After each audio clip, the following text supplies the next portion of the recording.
Вака, јас прво би се осврнал на тоа, мислам што го спомна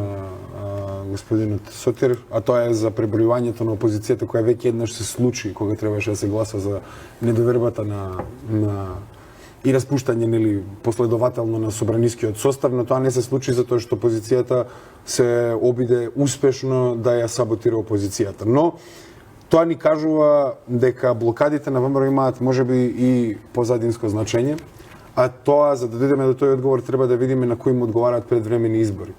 А и нели ќе се надоврзам на тоа како левица ќе се постави во однос на оваа блокада и така натаму. Пред се би сакал да потенцирам дека на ДУИ најмногу им одговараат предвремени избори сега, затоа што имаат ситуација на разединета албанска опозиција и најмногу тоа што сакаат да го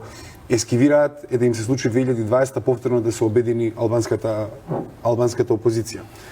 Во овој момент од албанските етнички партии ДУИ очигледно единствена партија која има структура која може да поднесе уште еден изборен циклус, додека другите не можат. И сега со ова инклинација на ДУИ кон предвремени избори, мене ми се чини и на нас не се чини дека е почната трка за додворување на ДУИ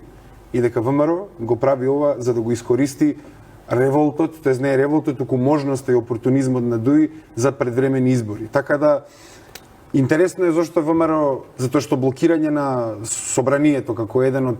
од гранките на власта е голема работа и тоа треба да се случува при големи работи. Една таква голема работа беше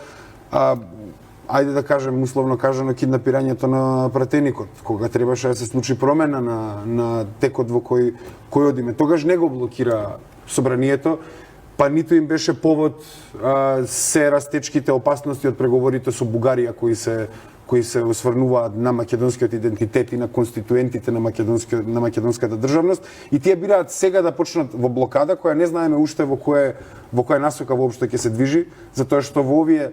2 години од овој собраниски состав левица си има издефинирано како јасна опозиција. Ние со 2 пратеника кај народот имаме така не доживуваат затоа што сме гласни и издефинирани во нашите ставови кон самата влада.